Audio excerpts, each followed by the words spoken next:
Seltzer presents The Adventures of Ellery Queen.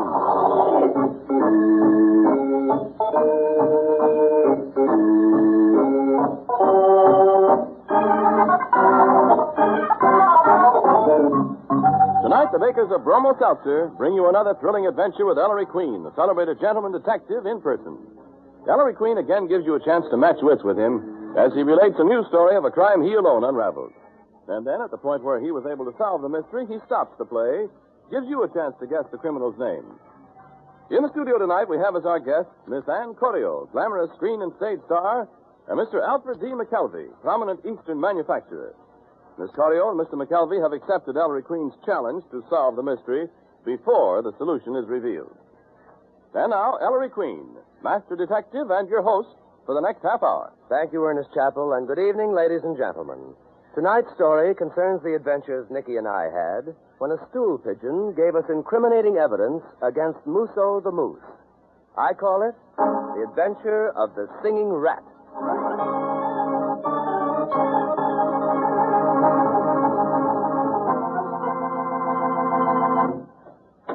Inspector, look who's paying a visit to headquarters. The Singing Rat. The Singing Rat?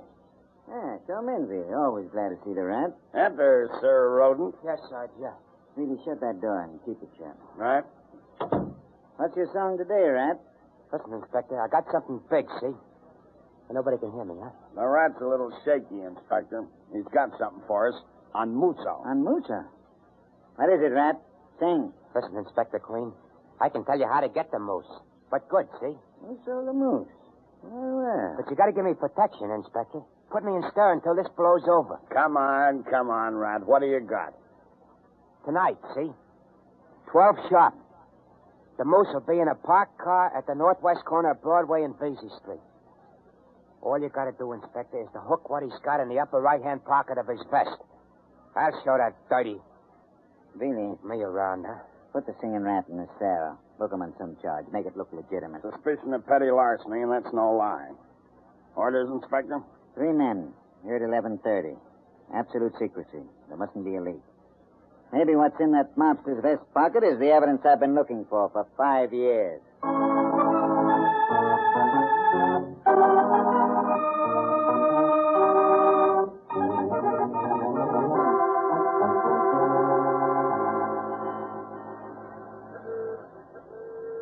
Why don't he show up, Moose? I don't like sitting in this parked car. You be like me, Cockeye. Big businessman. Soft, nice, easy, relax. Yeah, Moose, yeah. But why do we gotta meet his nibs on street corners? We're wide open, Moose. Cockeye, you don't understand. That's why you're a punk and I'm a Moose the Moose.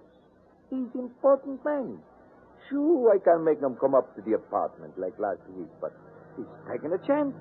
If somebody sees him... Hey, Moose, that black sedan. It's the cops. Cops, now keep your pants on, Cockeye. You mutt in that car. Sit still. Cockeye, no. Don't start nothing. I got him covered, Sergeant. Flint, flash the light on him.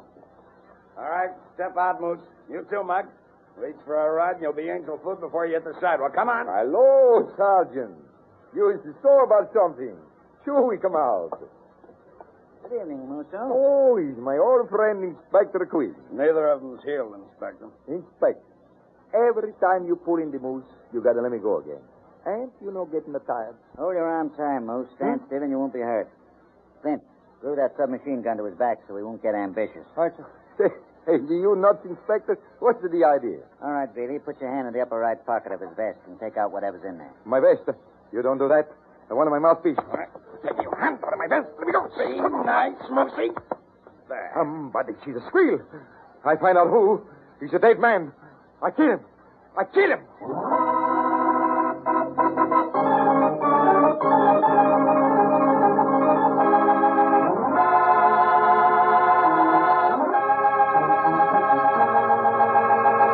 And there, ladies and gentlemen, you have the beginning of our mystery. We'll be back in just a moment to tell you more, but first, Ernest Chappell.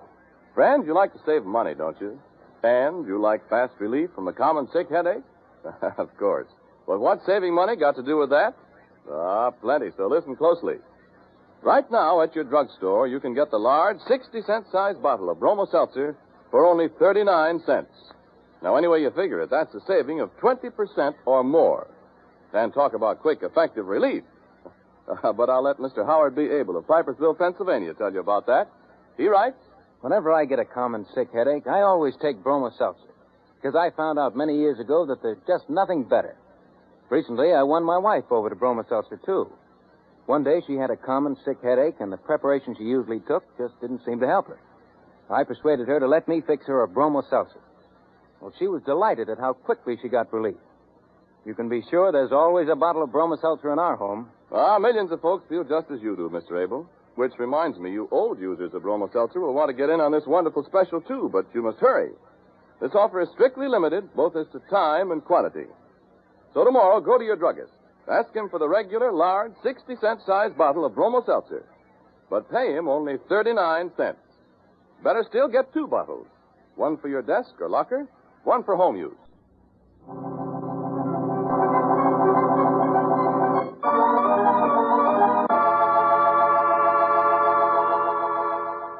And now let's join Ellery Queen and Nicky Porter as they visit Inspector Queen at headquarters the morning after the capture of Musso the racketeer. What's up, Dad? Why the hurry call? Oh, Ellery. I didn't want you. I wanted Nicky. Oh, I see. Me, Inspector? This is so sudden. Would you act as my stenographer this morning, Nicky? My own man's homesick, and this is very confidential. Musso case. Give me a pad and a couple of pencils, Inspector, and I'll be silent Susan herself. Dad, don't tell me you finally tied the moose up to the bankruptcy racket. I sure have. What on earth is the bankruptcy racket, Ellery? A cute little dodge to defraud unlucky business people. Oh. A firm goes into bankruptcy. A crooked judge appoints some politician as receiver. A crooked appraiser undervalues the property magnificently. It goes for a song. And everyone involved in the racket, except the bankrupt and his creditors, makes a heap of crooked money. We've known about this ring for a long time, Nicky. Judge Lamson appoints the receiver, Phil Boyne. Boyne's a slick politician. Little lisping jerk by the name of Paul Ernie. He's the crooked appraiser. And a woman lawyer, Fanny Wicker, handles the legal end. All on the moose's payroll. But we've never been able to prove it. I see. And here comes Reilly now with the singing rat. Come in. The rat kicked us off. Right this way, Brother Rat. Inspector, Musso's out on bail. Keep your shirt on, Rat. We couldn't keep him in a cell indefinitely at this early stage. But he knows I was me that sang, I tell you. He'll get me. He'll get nobody. Really show those 4 good citizens into my office. Yes, sir. I've been waiting for this a long, long time. In there, folks. Guard. Wicker. Rat, get over there near the window and lie low. Come right in. Yeah, okay. Ah, Judge Lamson. Come in, Miss Wicker. Mr. Boyne. Mr. Ernie. Really shut that door and see we're not interrupted. Oh, yes, sir. Inspector Queen, what's the meaning of this high-handed procedure? Hailing a member of the bench to your office like a felon. I'll explain in a moment, Your Honor. Miss Wicker, I believe we had the pleasure yesterday when you showed up in court with $50,000 for Musso's bail. Come on, Inspector. What have you got? You didn't ask me to your office today to admire my new shade of lipstick. What a horsey woman. Quiet, Nicky. Notes. And Phil Boyne. Yeah, I don't see you down here very often. Well, I always say stay away from wine, women, and police headquarters if you want to keep out of trouble, eh, Inspector? Yeah. Mr. Ernie. Man, is something wrong? You look sick. Is the appraisal racket good, Ernie? No complaint, Inspector. In fact, today is my busy day. Maybe a lot busier before sundown, Mr. Ernie. Now, last night I arrested Musso the racketeer. In his vest pocket, I found a case full of cigarettes. Cigarettes? Yes, cigarettes. The Moose folks a special brand. They bear his monogram in gold leaf. Very swanky. The Moose head. One of the monogram cigarettes in the Moose's case. In fact, this one on my desk here. Yes? Yes, Judge. Here. See it? Yes, sir. That's it. That one's a very special cigarette.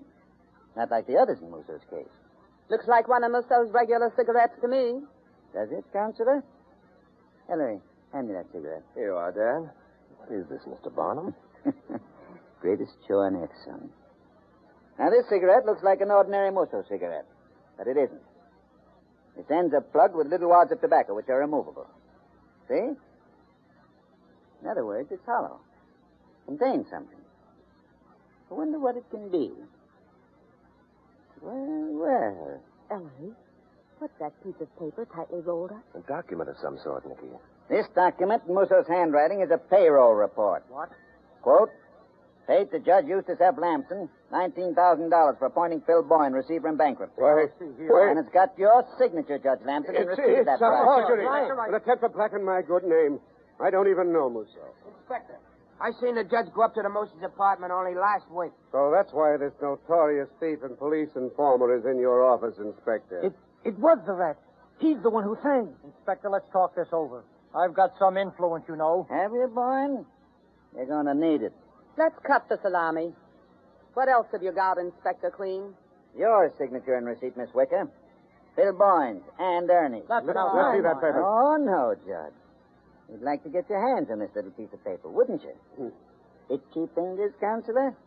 Miss Ernie? Mr. Boyne? Yeah. We'll just remove temptation. Roll the paper up again. Tuck it back into this hollow cigarette. Like this. Put back the false tobacco plugs, and we've got the evidence all ready for the district attorney. Well, I don't admit a thing. I've been in politics a long time, Inspector, and I've seen a lot of wise cops come and go. Prove it. Take it through the court. What do you intend to do, Inspector? I want Musso. The DA will go easy on any one of you who gives evidence to break Musso's power and put him out of circulation. It's up to you four. I'm Ellery, what's the matter with the singing rat? He's backing away from the window. Hey, what's the matter? Guy in that building across the street's aiming a rifle at me. Through the window. He's going to shoot. Hey, Boyne, save me. Don't grab me, you rat. Ow, ow, ow. Billy, that building opposite, man with a rifle. Clint, Biggin, grab that sniper. Who got it? Mr. Boyne, Sergeant. He's hurt. Let me through here, please. Phil Bowen. I couldn't help it. I see the rifle. I duck. I grabs Boyne so he couldn't start on me. It must have been the moose. He's trying to kill me for squealing. Murder attempt in my office. Boyne, where were you I hit? don't know. I call an ambulance. When you call a doctor, I'm shot. I'm saying I'm shot. Lie still, Boyne. Where does it hurt? Here's the bullet hole in his coat tag, but I don't see... Is he hurt badly, Ellery? Can't find the wound, Nicky. Not a sign of blood. Now, stop crying, Boyne. What are you crying for? Plain funk, Dad. Nervous shock. Listen, Boyne. You're all right. You're not hurt. Not even a scratch. Thank goodness. But the bullet went right through his coat, Master. Through his coat, Sergeant, through this cigarette case in his breast pocket, and smack up against this steel vest he's wearing. What? A steel vest, son. Yes, Dad, see? Here's the vest, and here's the flattened slug. All he got was a chest bruise. Now, get up, Boyne. Stop acting like a baby. Ooh, I'm shaking like a custard pudding. Look at the rat, Miss Porter. If he was milk, he'd be butter. Give me a butt, somebody. Give me a butt, will you? Here you are, Mr. Rat. Me too, Queen. Thanks. I can use one. I guess we all can, Counselor. Mr. Boyne? No, I don't want any. I'll have one of those cigarettes, Mr. Queen. Of course, Judge. Mr. Ernie? Thanks. Dad? Nicky? But yes. Thanks, son. Now let's get back to cases. Are you good citizens going to testify against Musso or aren't you? Miss Wicker. I can't think straight now, Inspector. Give us a little time. Time, Counselor. Sir, I can give you my answer now. Judge, don't be hasty. Let's talk this over. Okay. I'll give you people just 2 days to make up your minds. No longer. All right, Billy. Let him go. This way out, Your Honor. Come on, come on. Billy, any report on that building across the street? Well, look, Inspector, by the time the boys got there, the guy that fired the rifle had taken the powder. I'll never hear the end of this. Dad, the singing rat. He's gone. Huh? Billy, where'd the rat go? I don't know, Inspector. I didn't see him. I guess Brother Rat decides police headquarters isn't as safe as he'd figured. Fool, now Musso will get him sure. I advise you to be very careful about this evidence on your desk. Put this fake cigarette in a safe place. Don't worry, son.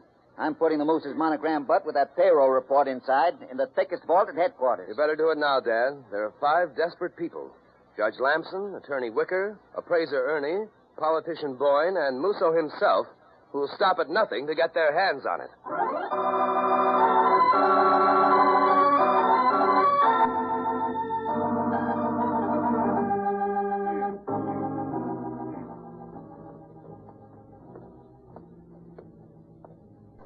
Seems to me we practically live at police headquarters these days, Ellery. What's the occasion for this visit to the inspector's office? Don't you remember, Nicky? The deadline Dad gave Musso's 4 distinguished co-workers is up this afternoon. Well, why should that make you look droopy? This isn't your case.